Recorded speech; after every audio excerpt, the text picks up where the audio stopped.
Olá, muito bem.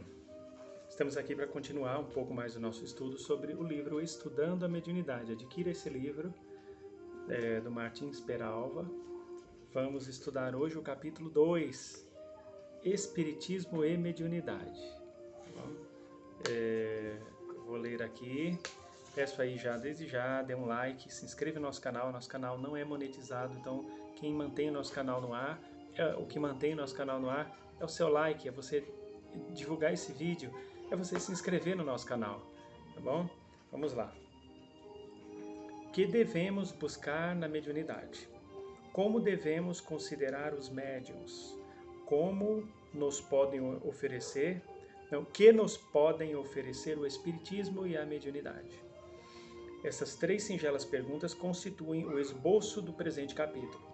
Aí aqui ele começa a perguntar, o Peralva, em que pese o extraordinário progresso do Espiritismo, neste seu primeiro século de existência codificada, qualquer observador notará que os seus variegados ângulos ainda não foram integralmente apreendidos, inclusive por companheiros a ele já afiliados. Muitas criaturas, almas generosas e simples, ainda não sabem o que devem e podem buscar na mediunidade. Outras guardam um conceito errôneo e perigoso com relação aos médios, situando-os indevidamente na posição de santos ou iluminados. Nós sabemos, na verdade, que a mediunidade não tem nada de santidade e nem faz do médium iluminado. Os nossos benfeitores vivem nos ensinando que os médios, principalmente aqueles mediunidade mais ostensiva, que a mediunidade começa a se manifestar meio que sozinha, e as entidades começam a vir, esses médios geralmente ou já tiveram atividades em outras encarnações. Esse é um fator que faz com que a mediunidade venha na pessoa muito jovem e de modo muito ostensivo, forte, às vezes até violento, e também o fato do peso kármico que a pessoa traz e a necessidade dela de começar logo a queimar seus karmas através da mediunidade, através, vamos dizer assim, da caridade mediúnica, colocar sua mediunidade a serviço do alívio e do esclarecimento, da iluminação e da expansão da consciência para com o próximo e para consigo. E um médio, muitos médios são grandes endividados. Não é nada de ser iluminado, não. É nada de ser iluminado, não. É bom que os médios parem de se envaidecer.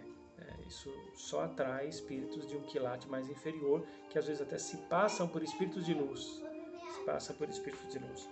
Em resumo, ainda não sabemos, evidentemente, o que o espiritismo e a prática mediúnica nos podem oferecer. Aqui o que ele diz, esse livro foi escrito há muitos anos, e aqui ele continua, ele vai falando sobre, em vez de cogitar, estou pulando algumas coisas, tá bom?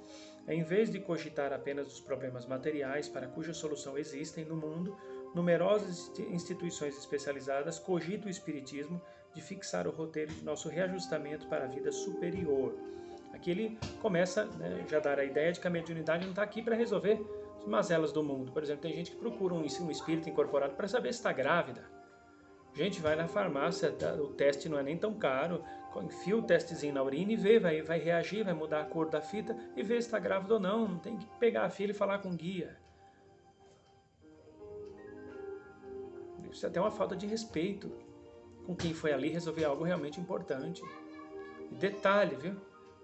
Detalhe, muitas vezes, para saber se está grávida, do amante. Então vamos lá. Reajustamento assim especificado. Aqui o Peralva fala do que ele tem por reajustamento. O reajustamento moral, espiritual e intelectual. E aqui ele fala, na definição de André Luiz, revelação divina para a renovação fundamental dos homens. A mediunidade traz essa oportunidade de se tornar um meio de revelação divina para a renovação fundamental dos homens. É fundamento no sentido de basilar, estrutural, que é a alma. Renovação da alma. Então vamos lá, vamos seguir adiante. Aqui ele coloca: o espírita esclarecido considerará o médium como um companheiro comum, portador das mesmas responsabilidades e fraquezas que igualmente nos afligem.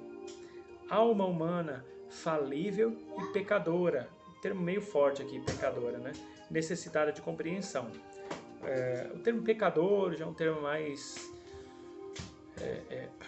a gente, desde o tempo que eu era firme ali nas doutrinas kardecistas, todo mundo sabe que o meu vínculo é um vínculo maior com a Umbanda hoje em dia.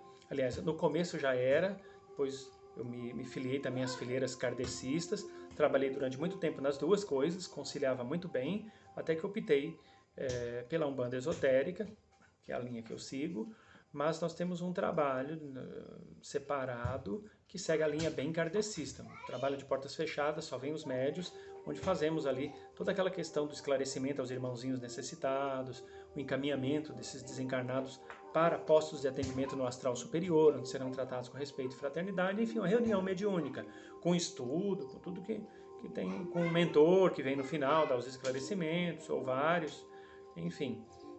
Mas nós sabemos que esse termo pecado é um termo mais voltado a determinados segmentos, outros, que não o espiritismo, que não a Umbanda, que não o Candomblé, que não o divinismo, que não o catimbó. Não se trata, essas religiões não devem trazer consigo o termo pecado, porque o pecado é um conceito mais voltado a determinadas religiões, com alguns intuitos até um tanto políticos também. Então vamos deixar o conceito de pecado de lado. E aqui ele fala, todo espírita ganharia muito se lesse, meditando o capítulo História de um Médium, do livro Novas Mensagens, do espírito Humberto de Campos. Tá? O livro Novas Mensagens tem um capítulo chamado História de um Médium. Psicografado, o espírito que editou foi Humberto de Campos. Eu creio que foi o Chico Xavier. Como descansariam os médios do assédio impiedoso que lhes move alguns companheiros, deixando-os assim livres e desimpedidos para a realização de suas nobres tarefas. Quando fala assédio, é tanto assédio dos encarnados, que ficam usando o médium para resolver seus problemas materiais, como as entidades também, que muitas entidades se aproximam do médium com o intuito de resolver suas questões também bem particulares do mundo.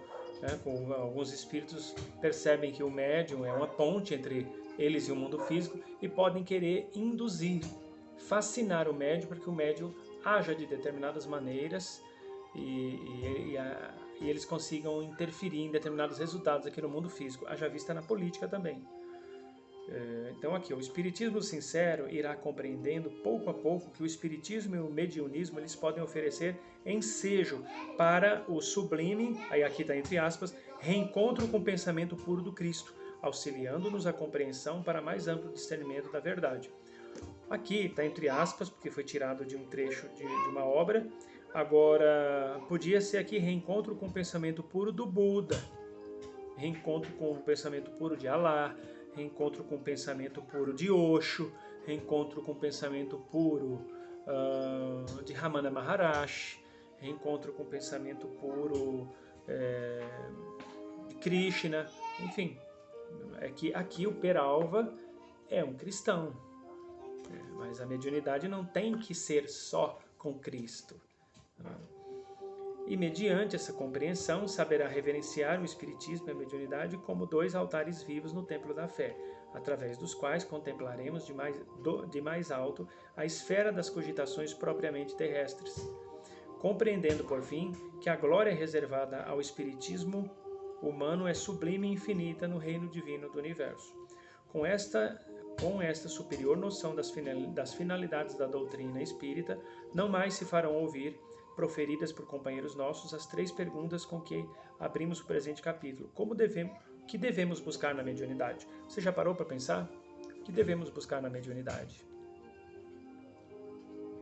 Devemos buscar na mediunidade, acima de tudo, a oportunidade de nos melhorarmos enquanto espíritos, a oportunidade de termos acesso aos espíritos superiores para que eles nos ajudem a despertar e expandir a consciência. E a nossa e a do próximo. Porque quando se consegue despertar e expandir a consciência, deixa-se de ver o próximo como um concorrente e se passa a ver o próximo como um semelhante. Se a pessoa começar a ver o próximo como semelhante, ela não vai mais atropelar o próximo no trânsito, ela não vai beber e pegar um carro para dirigir, sabe? Ela não vai querer estuprar uma pessoa, ela não vai querer assassinar a outra pessoa, não vai querer roubar a outra pessoa, não vai querer dar um calote no imóvel da outra pessoa, ela não vai querer subir exageradamente o preço dos combustíveis ou dos alimentos ou dos convênios médicos, que são cada vez mais terríveis. Como é que pode os nossos políticos deixarem o preço de um convênio médico sacrificar e comprometer mais do que da metade do salário de um aposentado, até mesmo de um trabalhador? Como é que pode uma coisa dessa? A pessoa, boa parte dos representantes tem acesso a hospitais tão bons, pagos com o dinheiro do povo, e o povo nem sequer tem acesso muitas vezes a um leito de um hospital, muitas vezes tem que ficar nos corredores. É de uma tristeza muito grande. Então, o que está faltando? Está faltando despertar e expandir a consciência. Está faltando as pessoas votarem em pessoas empatas, que tenham empatia pelo próximo. A mediunidade, ela tem essa finalidade, e todo mundo é médio, viu? Quando eu estou falando na mediunidade, eu estou falando na mediunidade que você que está assistindo esse vídeo tem. Ah, mas eu não sei qual é a minha, sabe? Se você é uma pessoa que lê livros edificantes, já viu uma certa quantidade de palestras, está sempre aí no YouTube procurando, ouvindo as mensagens lá do canal do Jefferson Viscardi, aquelas entidades maravilhosas que incorporam em médios aí que estão pelo Brasil e pelo mundo.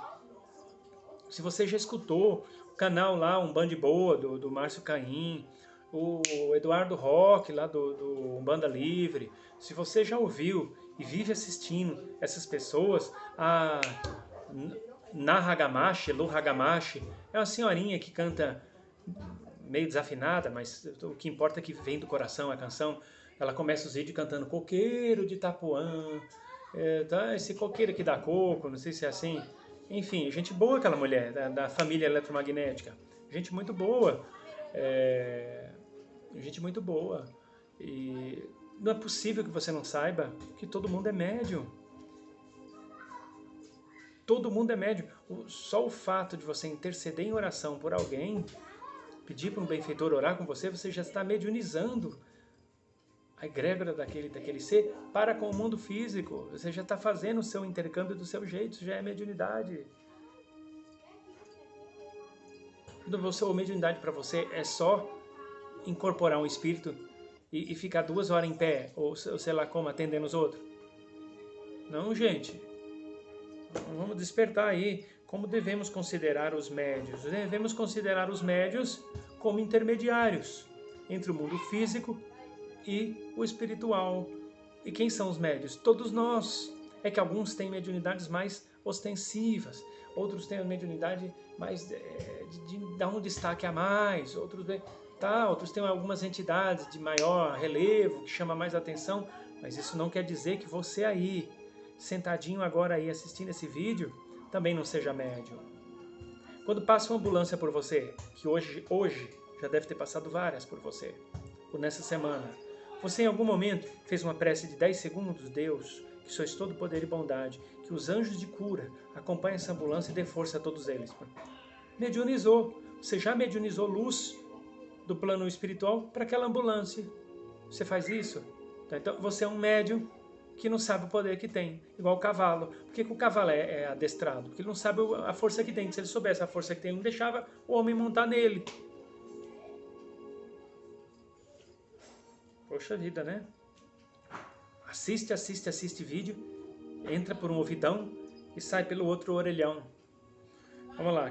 Que nos podem oferecer o espiritismo e o mediunismo? Aqui eu vou mudar a pergunta. Que nos podem oferecer todos os segmentos que trabalham com mediunidade? Umbanda, candomblé, candombe, tambor de mina, terecô,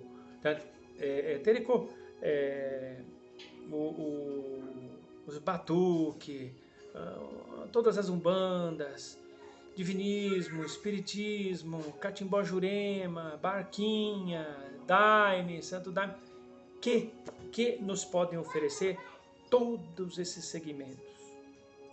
e o mediunismo. Oferecer a oportunidade de entendermos que somos todos um só e que o sentido da vida está em não ter sentido. Porque o que dá sentido para a vida, quem tenta dar sentido para a vida é a nossa mente analítica, a mente racional. E essa mente mente. A mente mais profunda, a mente mais desprendida do racional, a mente voltada à inteligência espiritual, e as inteligências são múltiplas, nós temos múltiplas, são 3 tipos básicos de inteligência, fora os que ficam gravitando em torno desses 3 tipos, que é a inteligência racional, representada pela mente analítica, a inteligência emocional e a inteligência espiritual. Inteligência emocional e espiritual, a maioria das pessoas desenvolve bem. Agora, a inteligência espiritual, ainda temos muito que desenvolver. Tem gente que tem ela tão travada que não consegue nem crer em nada. Nem crer em nada. Não consegue. Até tenta crer em Deus, mas não consegue. Tenta crer na imortalidade da alma e não consegue. Já tentei acreditar nisso, mas não, a coisa não vai. Então a vida ela só pode ser compreendida através da inteligência espiritual. Ela só pode ser entendida através da inteligência espiritual.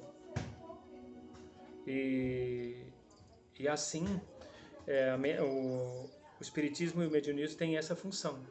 Ou as religiões, os segmentos espirituais têm essa função. De nos aproximar dessa ideia de unidade, de que somos todos um só. Bom? É isso. Próxima, adquiram esse livro e em breve nos veremos de novo. Bom? Até a próxima oportunidade. Até a próxima oportunidade. Que Deus abençoe. Entre em contato com a gente. DDD 11, telefone 965519042.